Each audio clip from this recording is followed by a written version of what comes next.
This is the Benchwarmers Trivia Podcast. We have assembled the world's finest sports and trivia dorks to prove once and for all that we are just as bad at this as we were at sports. Hello, everyone, and welcome to episode 243 of the Benchwarmers Trivia Podcast, sports trivia for those of us who rode the pine. I'm your host, Scott, and today's game will be a special 1v1v1 Benchwarmer affair, pitting David Lux, Markkus Ellis, and Matt Takamoto up against each other. So I will just randomly throw it out to the person I see first on my screen to introduce themselves real quick, and that is you, Tako. So how's it going? I'm good. As recording this, we are one day off of a 4-day weekend, and I shouldn't be as tired as I am, but I'm incredibly tired because after 4 days, fifth graders forget how to do school. And so today was exhausting. And yeah, that's kind of where I'm at right now, as I'm just very tired and drinking whiskey out of a coffee mug. Okay, well, as the most experienced 1v1v1 player that we have, that might be a disadvantage for you. Speaking of disadvantages and people who aren't stoked about this, I'm going to throw it over to David to see how you're doing. Yeah, I'm not stoked about this. I've got to a certain point in life where I need to be able to talk things out, and if I don't have somebody to talk them out with, bad things happen. I'm just intimidated just looking at Tako. People might not know this, but he is a trash talker, and he's been telling us how this is going to go, so I'm ready, but not. I mean, honestly, David, it's really no different for you for talking out. You pretty much just talk to yourself and rant anyway, so when it's your turn to talk it out, just do what you normally do, and you'll be fine. I'll just start muttering as I walk down the street, see how far that goes. Yeah, exactly. And then finishing up the barbershop quartet that we have for tonight, myself included, is Markkus. How's it going, man? What part do you want me to sing? Because I'm a baritone bass kind of guy. Oh, I figured you can take bass. Yeah, you sing bass. I'll sing baritone. It's okay. Oh, okay. All right. Yeah. So Taco's hitting those high notes. That's fine. I got it. I was a music major in college. I can sing. All right. Hey, perfect. I love it. No, I'm good. Let's just call it what it is. As the dumbest person that's participating in this 1v1v1, I got nothing to lose, so I'm just gonna let it rip. I'm excited. I'm playing with house money here, so yeah, excited to get going. Yeah, I'm excited too, actually, for this to be a 1v1v1, especially because I did write a pretty specific game.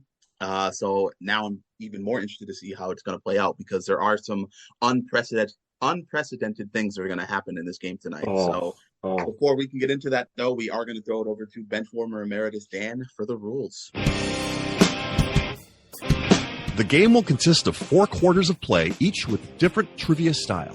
The styles of quarters 1 through 3 will change from show to show, and I will explain them as we go along. Like any good sporting event, we will have a halftime show after the second quarter with entertainment questions. And in the fourth quarter, our teams will wager from their points accumulated to see who are today's clipboard captains, to be honored like the true benchwarmers they are. All right, let's get this game underway.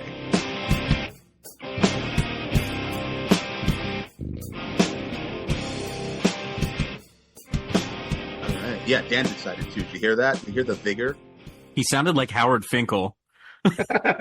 Introducing Yeah. the Benchwarmers. Yeah, it was weird, and I'm pretty sure he was wearing a tuxedo when he recorded that. I mean, did it live. Yeah, we made him wear a tuxedo when he did that. All right, let's get started with the game. Today's first quarter will be the missing link. The missing link. This quarter will consist of 5 questions with theme-linked answers. The teams will attempt to answer the questions and guess the theme. Each question is worth 20 points. If a team checks in first via chat to the host with the correct theme before the 5th question, they will earn 100 points. The other team can still earn 50 points with the correct theme guess. If neither team has checked in with the correct theme before the 5th question, each team can earn 50 points with the correct answer to the theme after the 5th question. All right, question 1 in the missing link. Who defeated Retief Goosen, Rory Sabatini, and Tiger Woods to win the 2007 Masters tournament? I guess I'll check in. All right, David is checked in, which means it's now on Tako and Marcus for someone else to check in, and then someone will I talk will it out. check in. All right, Marcus has checked in, which means Mr. 1v1v1, Matt Takamoto, you can share your thoughts with us. See, this is different than my previous 1v1v1s because in that amount of time we would have gone through like 19 questions. This is too slow. This is too slow for me. This is like Virginia basketball. 2007. There's a bunch of just like names that come to mind. I feel like this might have been the Zach Johnson Masters. I think it's too early for Phil. I feel like Phil was like 09, something like that. I'll go Zach Johnson. All right. And I'll go over to David. You checked in first. What'd you come up with? I don't know my Masters winners. I can't keep them straight unless it was a Tiger year. And since obviously it wasn't a Tiger year, I guessed Phil Mickelson. Okay. And Marcus, your answer. Yeah, I don't know golf at all, so I was like, 2007. What if it was Phil Mickelson? So I also checked in with Phil Mickelson. Wow. All right. Well, one person is getting points. The correct answer is Zach Johnson. But at least I mean, Phil's a good guess. You guys are in the ballpark. So all right, let's just move right along then to question 2 of the missing link. Very, very straightforward question here. Pete Sampras' wife plays the love interest in what 1995 comedy film? Check in. All right, Marcus is checked in. I will check in. Okay, and Tako is checked in. So David, whose hands are already on his head, you can talk it out. I'm trying to think of anything she was in. I mean, it's obviously. Oh, wait. I know what she was in, and I know when that. Okay, sorry, it just hit me. I believe this is Billy Madison. I'll check in with that. Okay, and I'll go to Tako for your answer. Veronica Vaughn. So hot. Yeah, it's Billy Madison. And Marcus, you checked in right away. Mortal Kombat. I mean, Billy Madison is also what I checked in with. I said comedy, not flop. No, I found it very hilarious and endearing. Everybody getting their points on this one. The correct answer. Oh, I'm sorry. The answer is Billy Madison. But yes, of course, Bridget Wilson is the actress, like Tako said, Veronica Vaughn in that movie. So your theme linked answers thus far are Zach Johnson and Billy Madison. All right. And I will go on to question 3. What 3-time All-Star finished his career in 2010 with the most stolen bases at his position since the dead ball era? I'm going to check in. All right. Marcus is checked in. I'll check in. And Taco's checked in. David, once again, the floor is yours. And once again, your hands are on your head.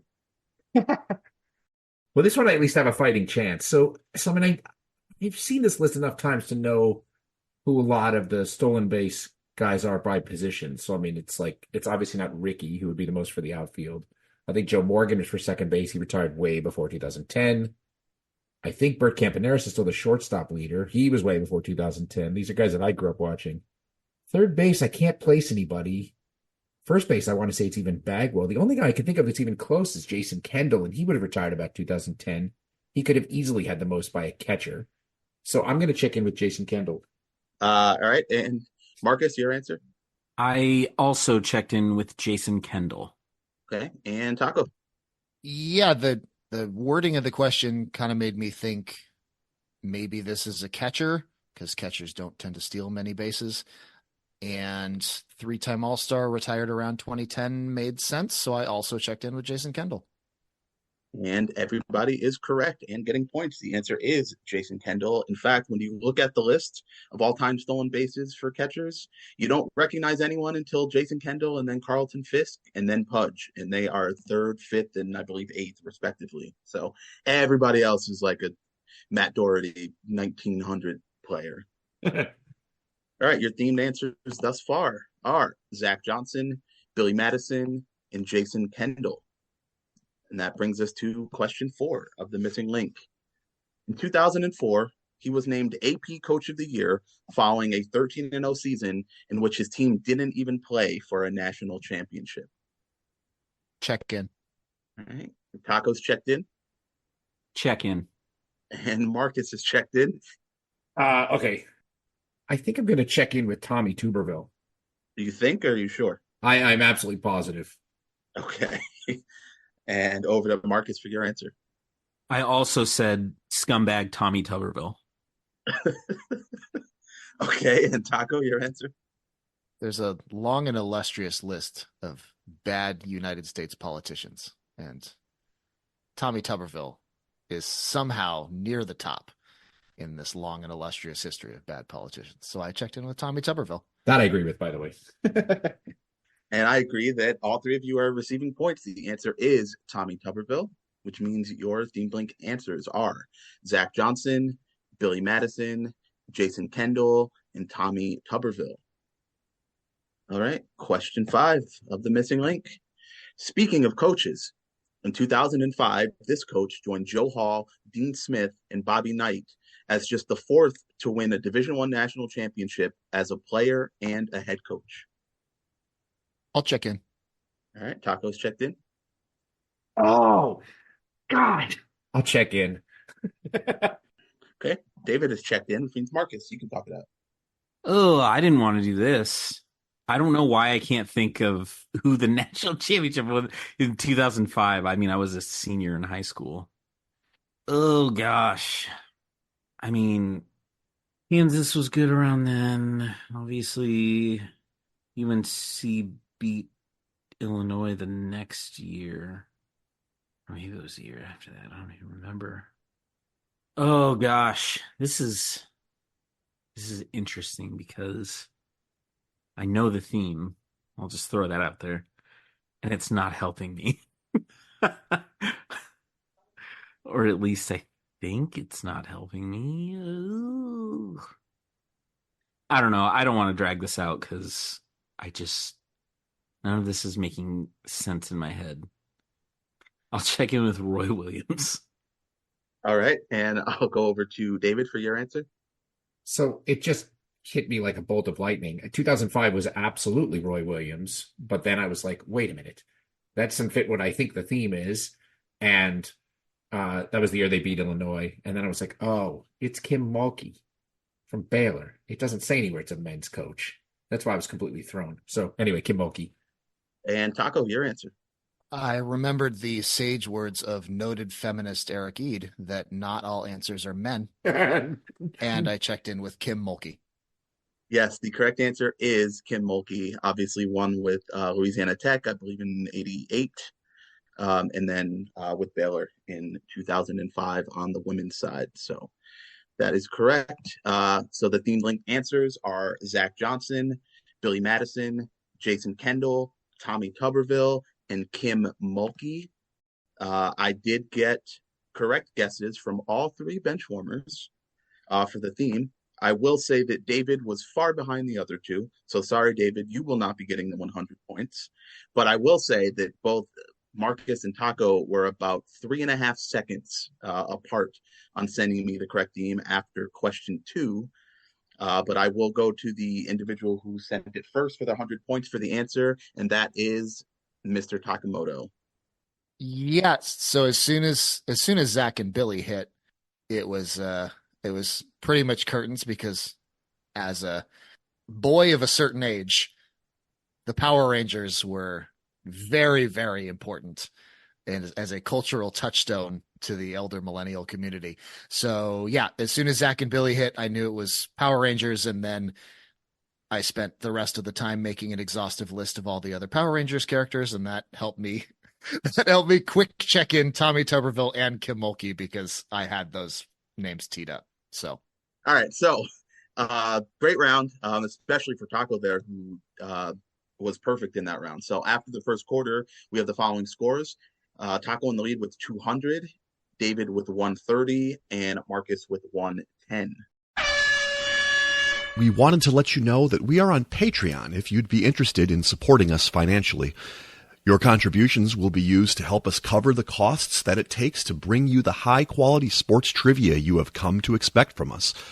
There's also some great perks that come with the Patreon membership to the Benchwarmers Trivia Podcast, including bonus episodes, and Benchwarmers swag.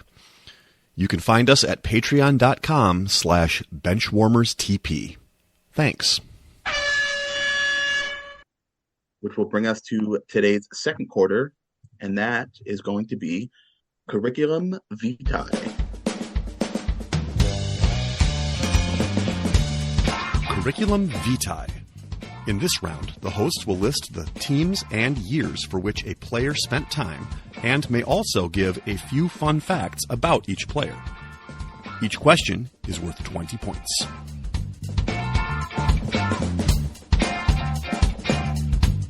Curriculum Vitae, this is my first time writing one of these, and I had a lot of fun with it, so we'll just go ahead and make it happen. No, this is the first time I played one. I'm excited. I think these are fun. easy. I like this a lot. A little bit of a twist on it. I wanted to make it a little bit more difficult. I'm not giving years for everything, but everything will be in sequential order. So, like, if I name a team and then a second team, the teams aren't jumbled. I'm just not necessarily giving years for everything. So, question 1 in Curriculum Vitae.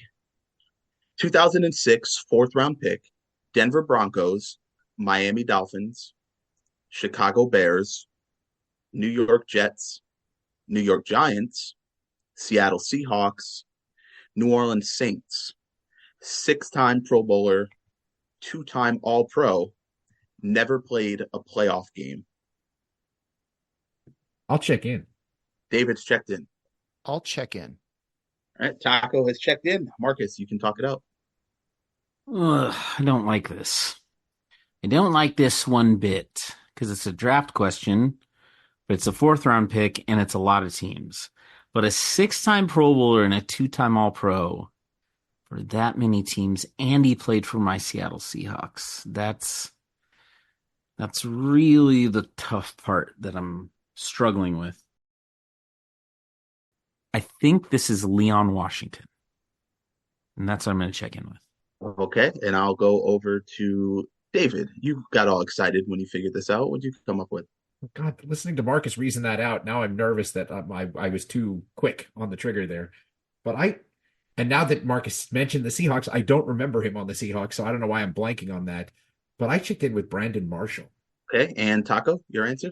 Yeah, these were a lot of teams, and it all became soup in my brain, so I had to focus in on something a little more tangible. And the Broncos, Dolphins, Bears trajectory, I zeroed in on that because that felt familiar, and I just started running through position groups in my head, and then I got to wide receiver and went, I feel like that might be Brandon Marshall. And then the 6-time Pro Bowler was like, yeah, on vibes, that feels like about what he might have had. So I also checked in with Brandon Marshall. Yes, 2 individuals are getting points. The correct answer is Brandon Marshall, although Leon Washington was a great shout and really good logic as well. I don't know if he's a 6-time Pro Bowler, but the rest of that stuff, yeah. All right, let's move on to question 2 of Curriculum Vitae. Pittsburgh Pirates, Montreal Expos, Florida Marlins, Houston Astros, Chicago Cubs, San Francisco Giants, New York Mets. All-star for 5 different teams, 1-time World Series winner, didn't wear batting gloves, retired after the 2008 season. I'm checking in. Tako has checked in. I don't know how, but he has. Markkus looks like he smelled a fart, and David looks like he's pontificating. Are these two mutually exclusive? I don't know what goes on in your household. I'll check in. Okay. Markkus, I know you hate this, but you're up again. Yep. Yeah, I don't. Ugh. Didn't wear batting gloves is a nice hint. You know what? I think this makes sense. But again, I thought Leon Washington made sense, and that's clearly not the... I think he was a 4th-round pick, to be completely honest. And I'm pretty sure it was 2006. Time frames there for sure. But that really hurt me, so now I feel like I'm jumping the gun here, but I'm not going to waste as much time as I did trying to think of that. I'm going to check in with Moises Alou. Okay, and I will go over to David. Yeah, the clue for me was didn't wear batting gloves. I never connected the fact that he played for 7 different teams all in the NL, but he was with the 97 Marlins. So it has to be Moises Alou. He's the guy who peed on his hands. Didn't need batting gloves for that. So, yeah, and he played for his dad. So Moises Alou was what I checked in with. Okay. And Tako? Yep. Good Giant. Had some good seasons in San Francisco. He did. And yeah, didn't wear batting gloves because they were nice and calloused from peeing on them. I also checked in with Moises Alou. Points all around. Correct answer is Moises Alou, and you took a little bit of my flavor text there with the peeing on his hands. But yeah, Moises Alou. Never a guy that was strongly considered for the Hall of Fame, despite the family lineage. And he did bat over 300 in his career, over 2,000 hits, over 300 homers. Really underrated player, in my opinion. He's definitely in the Hall of Very Good, I think. Yeah. I agree. Old pea hands, Moises Alou. Got it.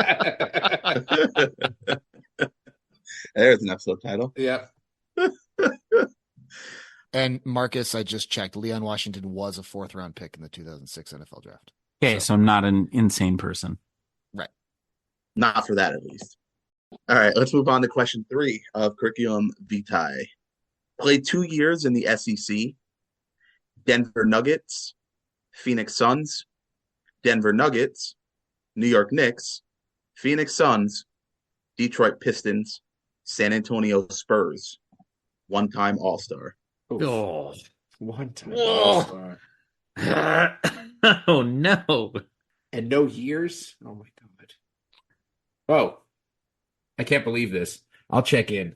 David, who's crap talking my question and then immediately checks in. No time frame. I'm checked in. Is it weird that when I look at these questions and I go, what sparks joy? Oh man. I'll check in. It's probably wrong, but I'll just keep it moving. Tako is checked in. Markkus, we're here again. Yeah, I mean, I kind of figured this is how it was going to go, is that most of the time it'd be me talking it out. I don't know. David checking in quickly always makes me think that it's an old person. David or the answer? Which one? I don't know. So I'm just going to name an old nugget and be done with it. I'll check in with Kiki Vandoy. All right. And Tako, your answer that you think might be wrong? I'm almost positive it's wrong, but I could picture him in a Suns jersey and maybe even a Nuggets jersey. And I know he played in the SEC because he came up on a previous episode. But I'm going to check in with Wesley Person. Chuck's brother, Wesley Person. And over to David, who ridiculed the question and then checked in immediately after. I didn't exactly ridicule the question, but I think it's actually, if I have it right, that it'd be somebody younger than Kiki Vanderway, but older than Wesley Person. I checked in with Antonio McDyess. Okay. Yeah, I would have thrown in a hint that said one healthy knee. The correct answer is Antonio McDyess. Yeah, way to suss that out there, David. All right. Final question of Curriculum Vitae. My personal favorite question of the game, and that's because it's Curriculum Vitae Wrestling. Oh, here we go. 1988 All-Star Wrestling. 1989 to 1992 Pacific Northwest Wrestling. Ooh. Yeah. 1992 to 1993 WCW. 1993 to 1994 WWF. 1995 to 1997 ECW.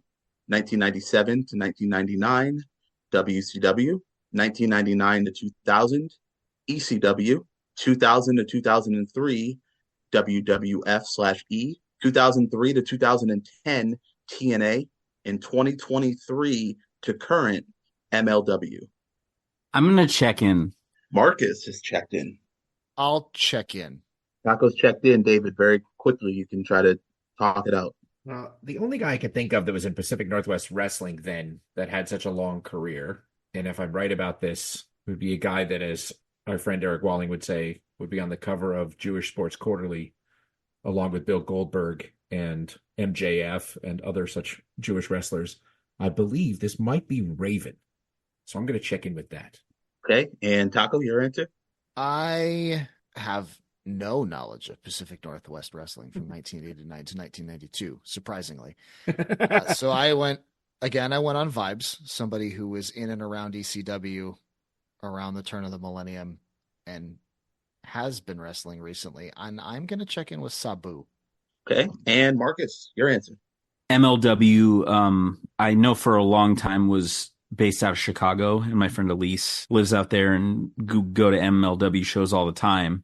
So I do keep tabs on a little bit. And for a while, but it didn't make sense to me. I was like, I know Tajiri wrestled in MLW in like 2022, but there's no way he started in, his early on time was in Pacific Northwest Wrestling. And then I remember, I went, that's who I went down to see the Huskies play. I stayed with her. She lives in New Orleans.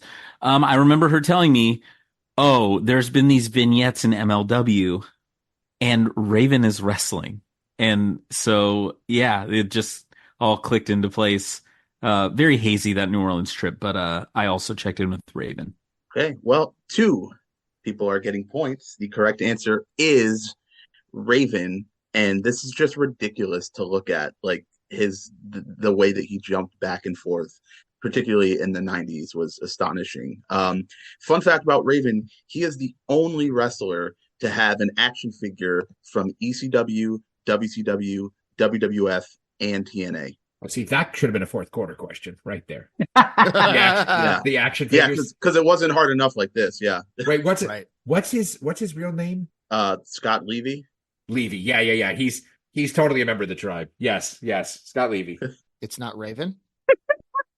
Legally changed his name to Raven. Honestly, he probably did. Oh, man. All right. So after the second quarter, we have the following score. That's there's a little bit more competition for Tako. Markus currently has 160. David is up to 230, and Tako is holding on to a narrow lead with 250. That brings us to halftime.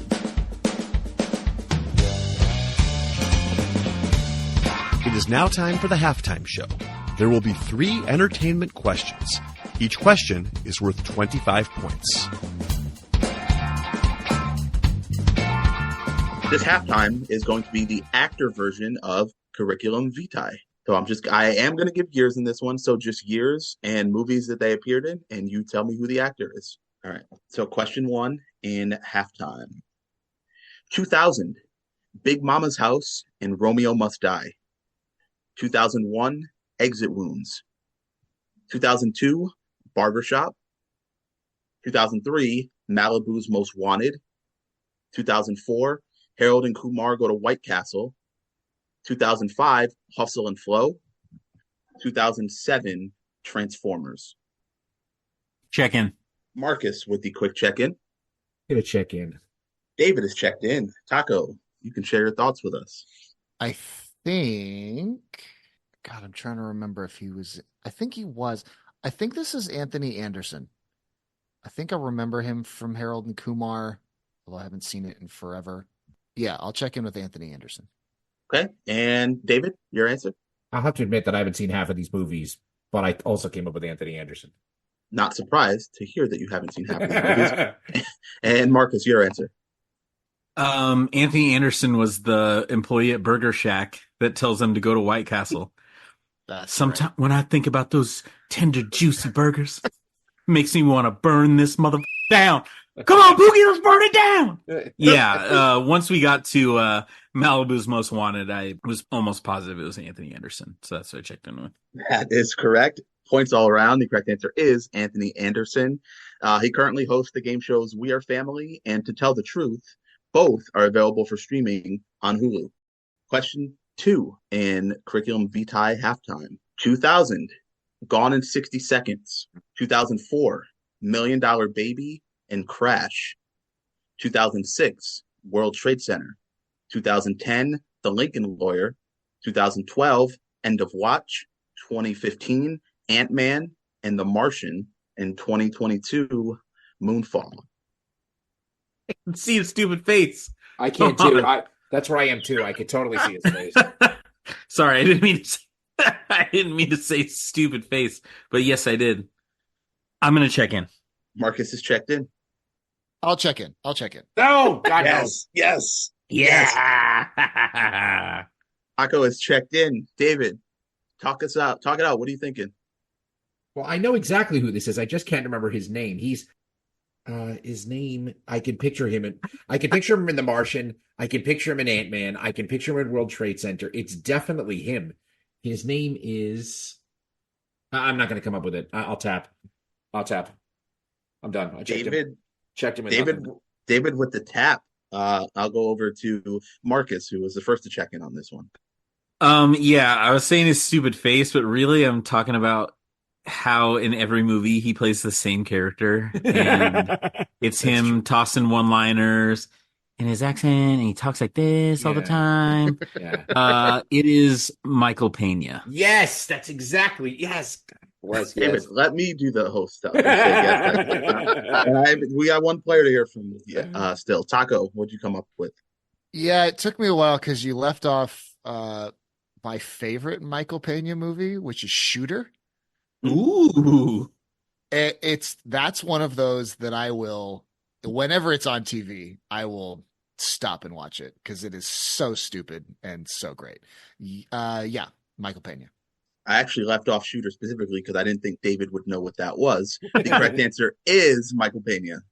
I got to rewatch Gone in 60 Seconds now. Yeah, I rewatch it for Angelina Jolie once every 3 years. That makes sense. The only white woman I'll allow to wear dreads. Yeah, that's fair. Not Bo Derek. No. Yeah, no, that's it's a really good cast too. Gone in 60 Seconds. So that will actually perfectly transition us to question 3. 2000, Gone in 60 Seconds. 2001, Rockstar. 2004, The Girl Next Door. 2007, Hitman. 2010, The Crazies. 2011, I Am Number 4. 2019, Once Upon a Time in Hollywood. It's fun to latch onto one movie that you know more than the other ones, and you're just like, start going through the cast. Yeah. You're like, who the hell was in that? And the one I'm latching onto, probably surprising. I bet you I know which one it is. I bet you do. I'm gonna check in. Marcus has checked in once again early on this one. I'm going to let Tako talk this out, but I'm telling you right now, I'm checking in with nothing. I'll check in. All right, David has checked in with nothing. Tako, you can talk this one out. And we found a way to neutralize David in the future, guys. Let's remember this. Movies from so the problem is my first kid was born in 2000. So from about 2000 to 2010, my movie knowledge is like Disney's, right? Like I haven't caught up yet. So every one of these started in that era. So I was pretty much screwed, but I got one. Hey, I'm trying to latch onto Once Upon a Time in Hollywood because that's the one I've seen the most recently. I spent a lot of time trying to justify Mark Wahlberg being in all of these, and then I realized I was confusing Hitman with Max Payne. Listen, it's one video game flop to a different video game flop. And I after about 60 seconds, I went, nope, that's not the right one. He started thinking about Prince of Persia and Silent Hill, and yeah, the list goes on and on. Hey, Silent Hill rips. Silent Hill's probably the best of all of them, which isn't saying much, but I'm also going to tap. I have no clue on this one. Okay, we got multiple tap outs. So the only person I can go to for an answer here is Marcus. What movie did you think that I locked in on, Scott? Oh, I was hoping it was The Girl Next Door. It absolutely 1000% was The Girl Next Door. I knew it. And I thought about Hitman, and I thought about Once Upon a Time in Hollywood, and I went, that handsome dude's in all those movies. Sad you didn't have Live Free and Die Hard on here, but I took it anyways. I checked in with Timothy Olyphant. And one person is getting points. The correct answer is Timothy Olyphant. Marcus, if I put Scream 2 on here, would that have helped? No, sir. That wouldn't have got me.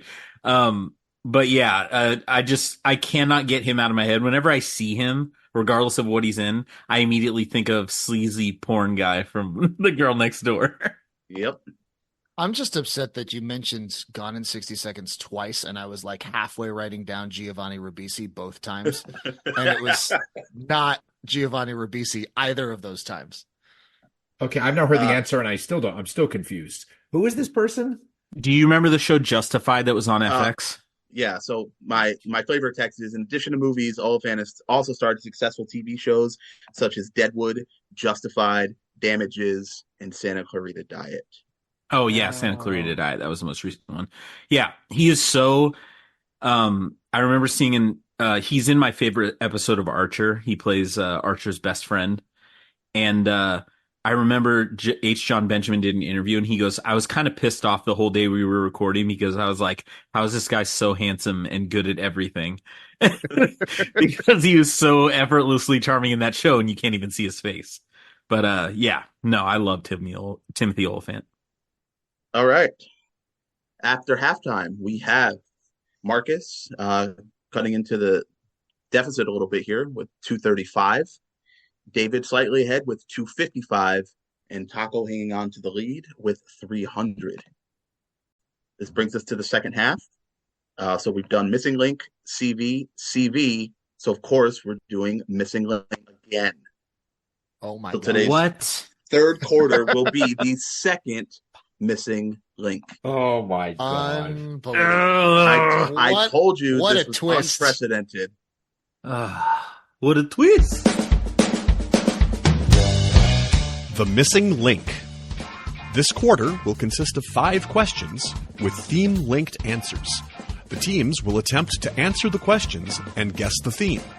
Each question is worth 20 points. If a team checks in first via chat to the host with the correct theme before the 5th question, they will earn 100 points. The other team can still earn 50 points with the correct theme guess. If neither team has checked in with the correct theme before the 5th question, each team can earn 50 points with the correct answer to the theme after the 5th question. All right, so question 1 in the second missing link. Oh God. Okay. The first ever appearance of this former hip hopper on this podcast was on June 7th, 2020, in a game hosted by yours truly. Who was it? David, you should know this off the bat. You're a historian. Yeah, I know, but June 7th, 2020, that's even before I joined. Spoiler, You- before any of you joined. Yeah, I was gonna say Yeah. it's definitely before I joined. Oh yeah, that's a good point. It's before they joined too. That's why it's only fair for you 3 and Wallen. I'll check in. David All has right. checked in, I'm also going to check in. and Oh, Tako has great. checked in. So Great, we're great, going to great. go to the person who definitely did not listen to this episode when it was posted to talk about. No, I haven't. Former hip hopper is a interesting phrase. Former hip hopper. I don't know. I mean, I'm sure it's a reference that I should understand at least because this is the first time. I don't know. Oh God. Well, he is a former hip hopper and he's my favorite football player of all time, so I'll say Walter Payton. Oh, sweetness. Former Right. hip hopper, great rapper Walter Payton. Tako? I haven't stopped thinking about him since you mentioned the movie Exit Wounds, so I checked in with DMX. Mm. Okay, interesting. And David, you look very confused. Well, because I What's think your it was answer? I think it was more obvious than this. At first I thought it was Fuke, but then I remembered he was never on the show. This has to be Dan Lundberg. Has to be. Right? I'll check in with Dan Lundberg. It does have to be Dan Lundberg. That is the correct answer. That was the second ever episode of this podcast, and it was the first time that Dan joined us. So yes, the historian strikes again. That's true. Yes. All right, we'll move on to question 2 of the missing link. And I don't know how much further away from Dan Lundberg you can get, but I think this one's pretty far. DMX. Yeah, yes. See, that's not so far away because they're both hip hoppers. All right, question 2 in the missing link. This recent Hall of Fame inductee only averaged over 20 points per game twice in his career, with neither season culminating in a championship. He did, however, retire in the top 10 for career points in the playoffs. Playoffs. What was that noise you just made? I was muttering to myself career points in the playoffs, and then every time I say the word playoffs, I think of very playoffs. very confusing. It was weird because he like looked over like someone was at the door. Yeah, he was like, "Wow!" You made like a wow. Jim Mora is at the door. Exactly. Playoffs. Jim Mora came into my company a couple weeks ago. Layoffs, and then he called me into the Layoffs. office. Oh man, come on, dude. Man. Come on, that Wow. was pretty good. I mean, it's amazing, but When they were like, the company's doing layoffs, I literally wanted to respond, layoffs. Layoffs. I'm gonna check in. I will also check in. Oh, you All right. nerd. Markkus and Tako have checked in. David, can you get more than just the playoffs out of your mind? Well, I'm trying to think of who the most recent class was. They haven't announced the 24 class. I think they just announced the finalists. I don't think they announced who the class was. So I'm trying to remember who was in last year's class. And I mean, that was Dirk's class. Dirt Cutter. I'm trying to remember who else was in that class. I mean, Paul Gasol might have been in that class, and he could have averaged 20 points a couple of times, and it could have been when he was with the Grizzlies or something. So that almost sounds reasonable. Oh, wait a minute. Tony Parker was in that class. Okay. See, this is what's terrible about me not having somebody to talk it out with. I'm going to check in with Tony Parker. Okay, and Tako? Yeah, I just went with a guy I knew spent a lot of time in the playoffs and maybe wouldn't need to carry that big of a scoring load because he's got two other superstars on his team. So I also checked in with Tony Parker. All right, and Markkus, your answer. Yeah, I really thought about guys who cheated on their wives with teammates, significant others. Oh, and I also thought about somebody who was a distributor, didn't really do much in the regular season because he didn't have to, and played in a lot of playoff games. So I also checked in with Tony Parker. Wow. And points all around. The correct answer is Tony Parker. And because Markkus mentioned it, I'll just get this out of the way. The theme is not people who have cheated on their wives with teammates, because Dan, we know you are a loyal, faithful husband. You would never do that. People who have cheated on Eva Longoria. Dan Lundberg. And Yeah, Dan cheated on Eva with his wife.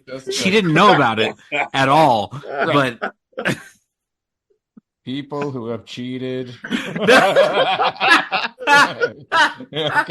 This episode is gold. I mean, there's a ton of stuff. Oh my god. Man, Taco, you're on fire. All right. Your Dan team Lundberg. answers thus far are Dan Lundberg and Tony Parker. Question 3 of the missing link. He is currently unemployed despite a career coaching record of 128-48. He's won a Natty, coached the Heisman Trophy winner, and a number 1 overall pick. I'll check in. Taco's checked in. I'll check in. Markkus is checked in. David, you can talk it out and continue looking around your room in random places. For inspiration. Or assistance, whatever's happened. I feel like he's, he's got someone like signing him the answers or something. Yeah. I mean, okay, so 28 is an odd number of wins because it's obviously, I mean, Saban's done all those things, but he's got way more than 128 wins. It's not Kirby Smart. He's still coaching. Jim Harbaugh's still coaching. I mean, there were a whole lot. Just Dabo Sweeney still coaching. Urban Meyer certainly has more wins than that. All right, I'm gonna check in with Jimbo Fisher because he's the only one I can come up with that's even close. Okay, and I'll go over to Markkus for your answer. I also checked in with Jimbo Fisher. And Tako, your answer. My broken brain saw this question, and the first coach that popped into my head was Gene Chizik, but there is no way he got to 128 wins. So then it became, let's go back through and name some teams that won national championships, and it was between Jimbo Fisher and Bob Stoops, and 128 feels low for Stoops, so I checked in with Jimbo Fisher. That is low for Stoops. The correct answer is Jimbo Fisher. So points all around.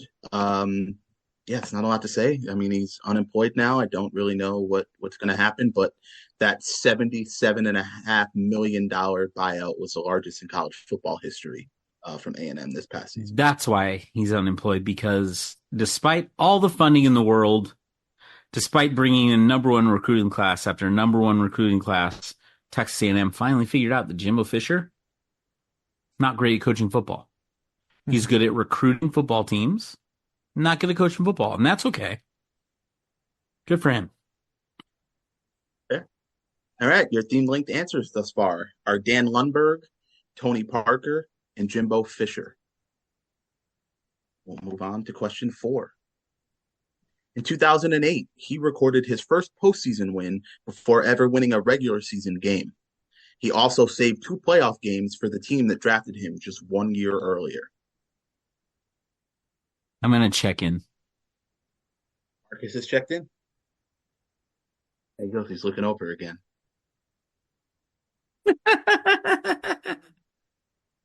I'll check in. David is checked in. Means Tako, you can talk it out. Okay. Well, 2008 would have been the Phillies Rays World Series, I think. Not saying that he's on either of those two teams, but I think I have no, I definitely have my dates wrong on that. So I think that was 06. I was thinking Adam Wainwright, but I think that's 06. He was closing. Oh no. God, I am at a loss on this one. Let's pick a wrong answer in the interest of time. Let's go Jonathan Papelbon. All right. And I'll go over to Markkus for your answer. Well, Matt and I had a similar strategy. Wasn't really sure. I think I know the theme. Maybe I don't. So I said, I don't want to drag this out. So I looked at the names and I said, closer, that time frame. And I also checked in with Jonathan Papelbon. Wow. All right. And Okay. David, your answer? So Papelbon would be a year off because he would have been 07. I'm pretty sure this is David Price, actually, because that's when the Rays had their run. He was the number one pick of the 7 draft, and then the Rays brought him up, and he kind of got hit around a little bit in September, and then he got his first postseason win in 08, and it just hit me. So I'm pretty sure it's David Price. Yes, David is receiving points. The correct answer is David Price. That is pretty much what happened. September call up, didn't get a win, got in the postseason as a reliever with them, won a game in relief, and then saved 2 more en route to them losing in the World Series. So that is correct. So your theme link answers are Dan Lundberg, Tony Parker, Jimbo Fisher, and David Price. And I will pause for any answers for the theme that may be coming through and let you know that if you submitted one to me a while ago, it is not correct. Oh, so nobody has it correct yet? I didn't say that. Oh, okay. Moving on to question number 5. Also in 2008, this player led the American League in on-base percentage and OPS and was named the starting designated hitter for the All-Star team. Yeah, I'll check in, you bastard. Wow. Okay, I'm being called names, but David is checked in. Oh. I'll check in. Are you going to call me a bastard? Well, No, he knows now never. why I called you a bastard. Never. Okay, Taco's checked in. Markkus, you're free to talk it out. I know there's not much there in this question. Yeah, I don't know. You know who I liked in 08? Well, liked is a strong word. Shout out David Walling on this. I'm going to check in with Hank Blaylock. Nice. All right, I like that. All right. It's a good I don't name. want to go to because all right, I'll go to Tako because David called me a bastard, so he gets to go last. That's fair. So, in looking at the other names and trying to find a name that fits that time frame that might fit with the rest of them, not saying I have the theme, but I might have something.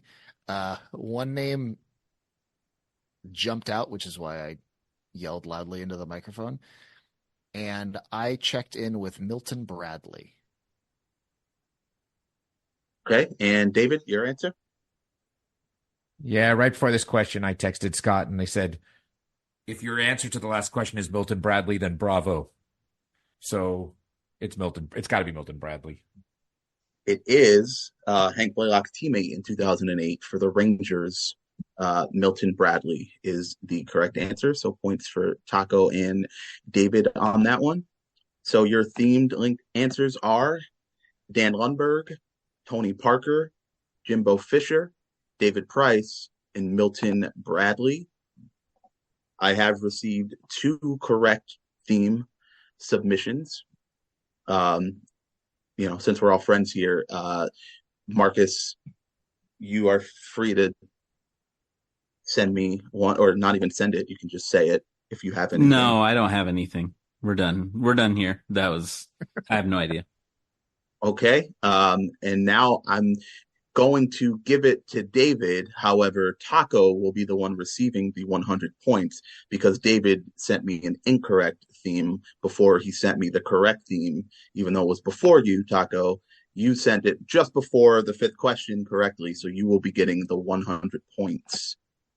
But David, since you had it first, why don't you enlighten the listeners? Well, I jumped the gun. When I saw Dan, Tony, and Jimbo, I knew they were all Simpsons characters, so I took a shot at that. But then as soon as I was like, wait a minute, Dan Lundberg, Parker, as in Parker Brothers, the next 2 were Fisher Price, and the last one was Milton Bradley.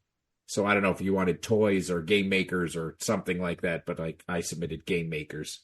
And I am kicking myself that I jumped the gun on Simpsons characters because I had it as soon as I heard David Price. I knew it. So, oh, God bless. Yeah. Yes, you did jump the gun. It is game makers, toy companies, manufacturers I would have accepted. But yes, of course, Milton Bradley, very notable, Parker Brothers, Fisher Price, and of course, of all of them, the best and most successful, Dan Lundberg.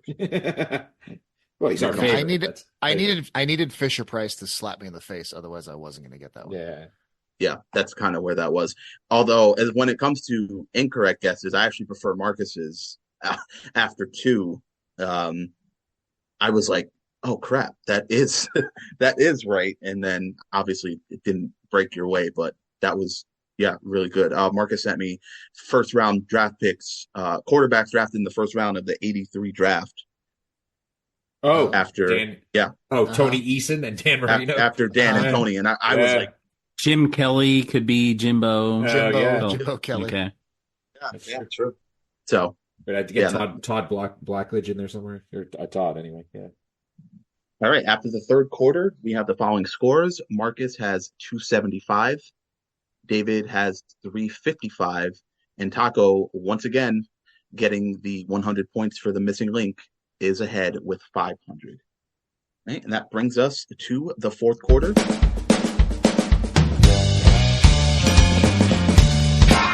The 4th quarter, known as Put Your Fours Up. This quarter consists of 4 categorized questions that teams will wager up to 100 points each, not to exceed their current point total. And your categories today are as follows. So question 1 will be Naismith Player of the Year in basketball. Question 2 will be Underrated All-Star in Major League Baseball. Question 3 will be NFL linebackers in NFL linebackers. And question 4 will be the not-so-hidden wrestling question, which will be in wrestling and sports. It is now time for the teams to place their wagers. We'd like to take a minute to invite you to follow us on Facebook, Instagram, and Twitter at BenchwarmersTP. We also have a Facebook group for fans of the pod called The Bench. Join us there to comment on the latest episodes and share cool sports facts and trivia. If you'd be willing to rate and review us on iTunes or Stitcher, we'd greatly appreciate the support so that other people may find this podcast. Thanks. Now that the wagers are in, on to the questions. Question 1 in the category of Naismith Player of the Year. Duke has had the most male recipients of the Naismith Player of the Year award with 8. This includes Zion Williamson, Christian Laettner, Elton Brand, and J.J. Redick. Who was the first player to win the award for the Blue Devils? I'll check in. Tako has checked in. I'm going to check in. Markkus has checked in. David, you can do this.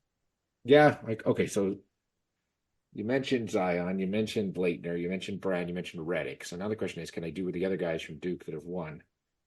I think I can, because Battier won, and Jason Williams won, and Danny Ferry won,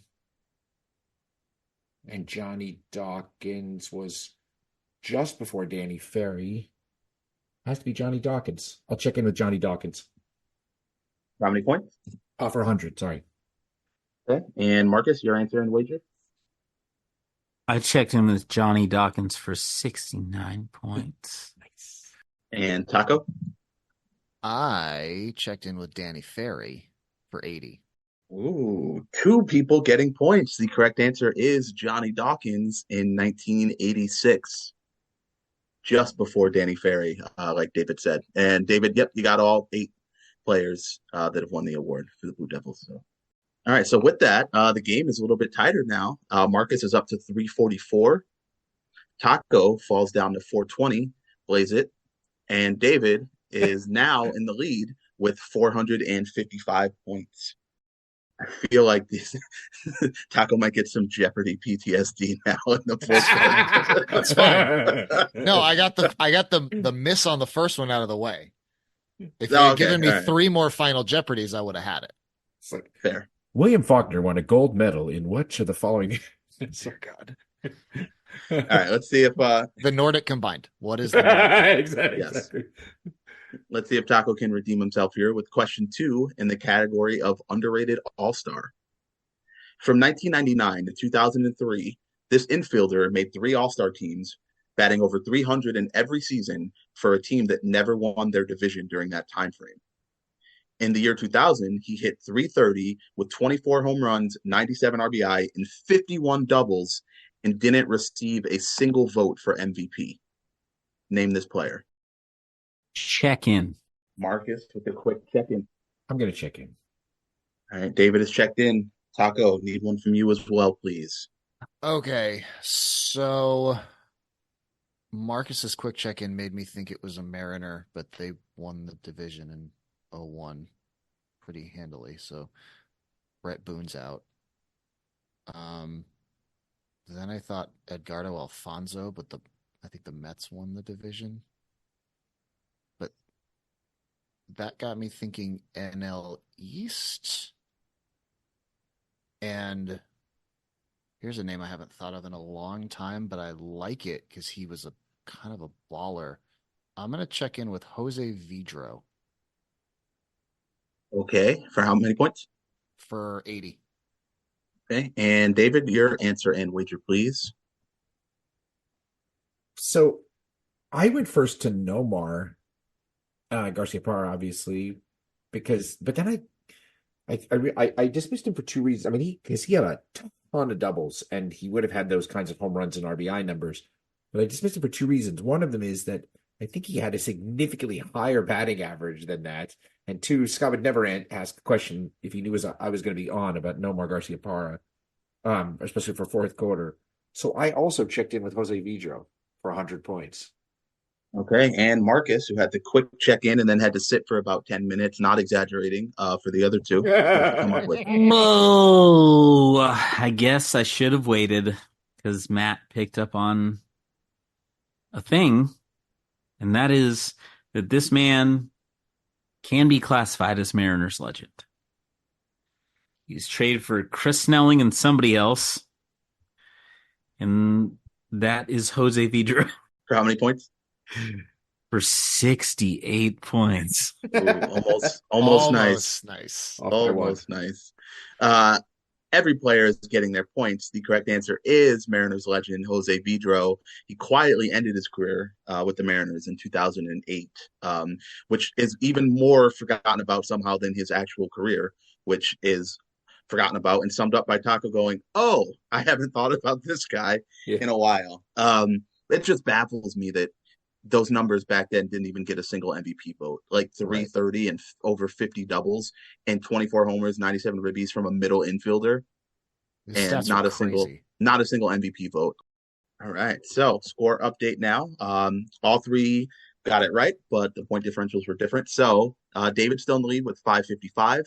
Tako back up where he started with 500, and Markkus is up to 412.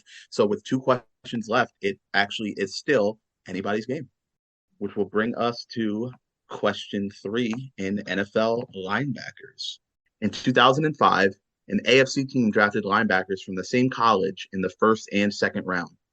They both played with the team until 2007, when unfortunately their careers ended for various reasons. Name at least one of the players and the college they attended. I can virtually guarantee you I'm not going to get this.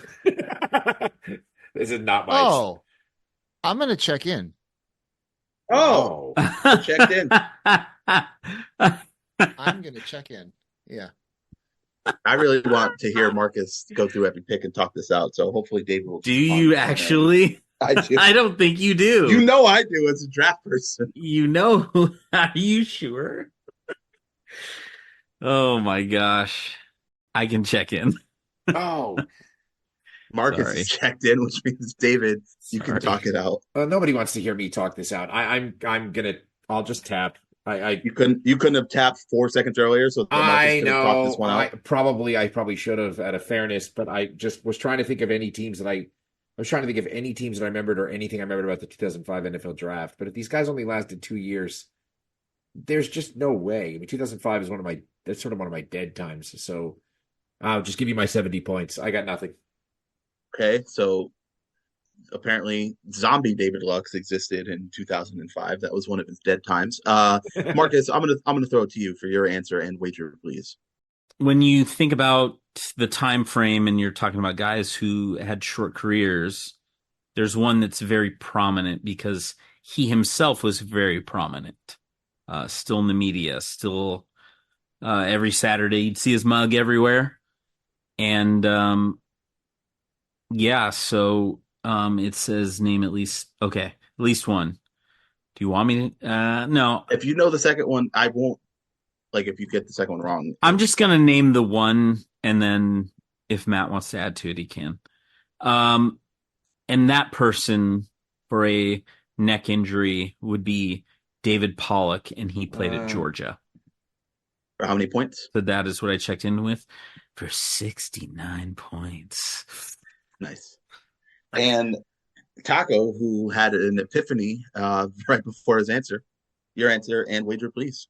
I had an epiphany because I needed it all to sort of marinate together into a nice trivia stew and go, wait, a lot of this sounds familiar. Short career, AFC, and for some reason the Bengals popped into my head immediately. And then all the pieces kind of clicked, and I also checked in with Georgia Bulldog David Pollock because my NFL knowledge is crap, for 16 points. Yes, both players who actually gave answers are getting points. The answer is Georgia, and David Pollock and Odell Thurman is the second round pick. It's crazy. These guys were teammates at Georgia, teammates on the Bengals, and were both off the team after the 2007 season.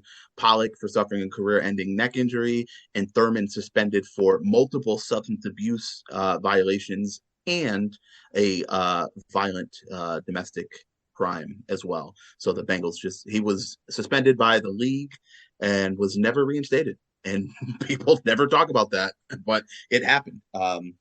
Thurman actually finished second in the defensive rookie of the year standings to Sean Merriman in 2005. So like Thurman, he was a guy, he was a baller, and then he just got kicked out of the league, and no one cared because David Pollock hurt his neck and was a good guy. So yes, Well, yeah. Now he's weird.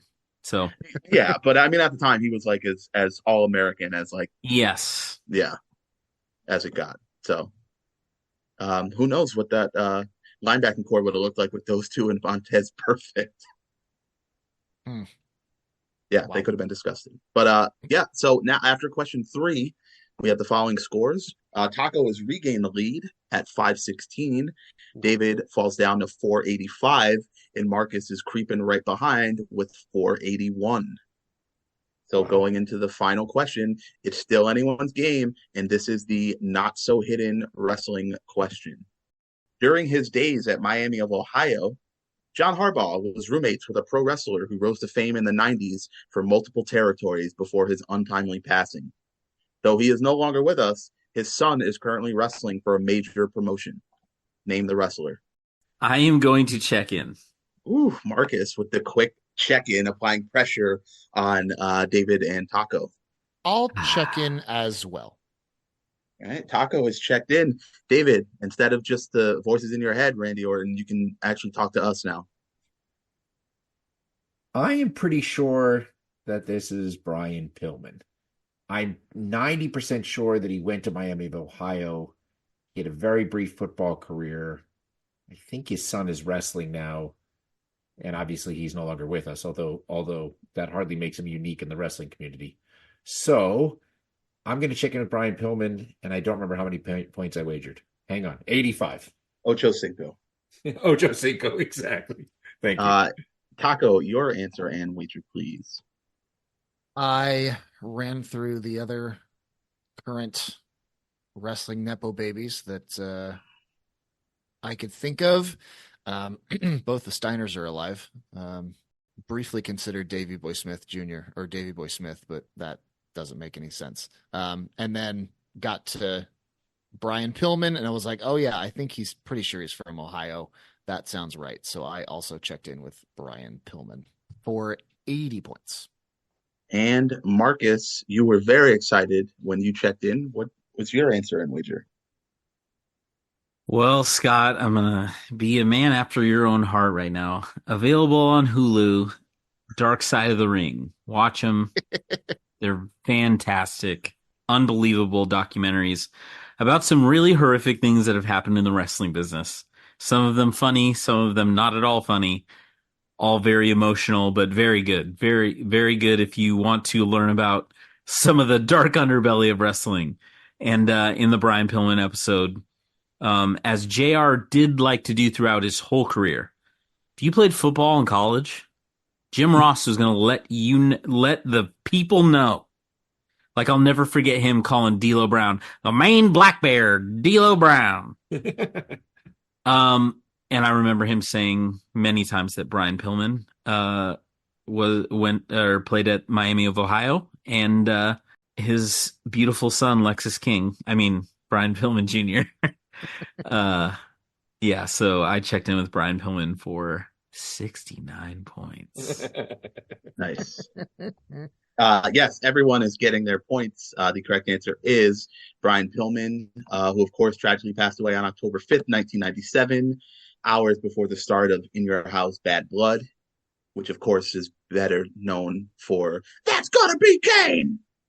That's that day. Does anyone remember who Pillman was supposed to fight that night? Oh, I watched this not that long ago. Couldn't have been. It was remember. way after the Austin feud, right? So He was scheduled to face Dude Love wow. on that show. Huh. And obviously that did not happen. But of course, in wrestling, the show went on. And we got Kane in the iconic Hell in a Cell ripping the door off. So, I mean, something iconic happened. So I guess that makes it a little bit better. Better than Over the Edge 99 when that show was ass. Like, they could have stopped that one. Well, But different circumstance too. All right, the game has come to an end, and here are the final scores. This was an extremely close game. Markkus finishes in third place with 550 points. David finishes in second place with 570 points. And the clipboard captain of the game, who's receiving the coveted Aaron Murray Award with 596 points, is Tako. You did it. You were right. All you needed was 4 fourth quarter questions to get a 1v1v1 victory. So congratulations on that, I'm writing sir. a strongly worded email to the Jeopardy producers right now to include 3 more Final Jeopardy questions in every game. And then I will be able to win again. Yeah, since I have no guests to throw it to, any last remarks before we get out of here? Scott, you're right. This was a great 1v1v1, and it was a lot of fun. Good questions. Mm-hmm. Yeah, fourth quarter was great. Yeah, despite your Mighty Morphin Power Rangers garbage. I'm kidding. Yeah, listen, every game's got to have some equalizers, okay? I know. I'm with you. I'll leave you guys with this. Who better than Canyon? Good question. I mean, that's the all-important question. And with that, thank you for listening to the Benchwarmers Trivia Podcast. And until next time, we'll keep the bench warm.